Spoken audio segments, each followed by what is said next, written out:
آئیں کھیلیں rhyming word چین۔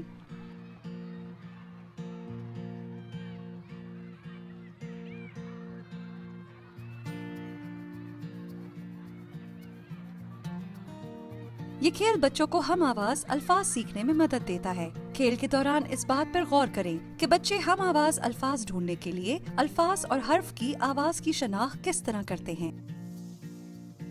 سب سے پہلے بچوں کو برابر سائز کے گروپس میں تقسیم ہو کر اپنے اپنے گروپ کے ساتھ دائرہ بنانے کے لیے کہیں۔ اگر ہر دائرے میں کم سے کم 10 بچے ہوں تو یہ کھیل زیادہ اچھے طریقے سے کھیلا جا سکتا ہے۔ بچوں کو اپنی ٹانگوں کو پھیلا کر ساتھ والے بچوں کو پیروں سے جوڑ کر کھڑے ہونے کے لیے کہیں تاکہ ان کے پاؤں اور دوسرے بچے کے پاؤں کے بیچ زمین پر فاصلہ نہ رہے۔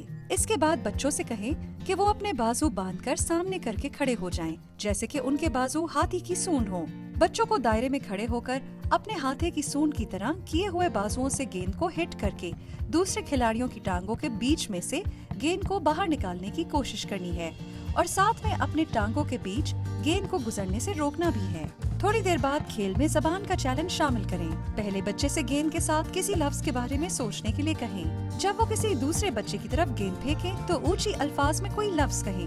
گیند حاصل کرنے والا بچہ اس لفظ کے ہم آواز لفظ کے بارے میں سوچے اور بتائے۔ اگر کسی کو مشکل ہو رہی ہو تو بچوں کو ایک دوسرے کی مدد کرنے کے لیے کہیں۔ اگر کھیل بہت مشکل یا بہت آسان ہے تو بچوں کو اس کھیل کو مختلف انداز سے کھیلنے کے حوالے سے اپنے خیالات کے اظہار کا موقع دیں۔ مثال کے طور پر بچے ایک بے وقوفانہ لفظ بنا سکتے ہیں جو کہ اس لفظ کا ہم آواز ہو، چاہے اس کا کوئی مطلب نہ ہو۔ اس سے بچوں کی ہم آواز الفاظ کے بارے میں سمجھ بوجھ میں اضافہ ہوگا، یا وہ ایک وقت میں 2 سے 3 گیندوں سے کھیل سکتے ہیں۔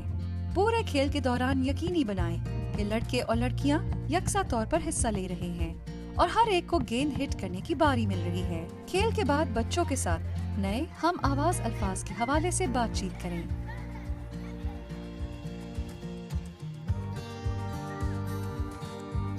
اور اس طرح آپ رائمنگ ورڈ چین کھیل سکتے ہیں۔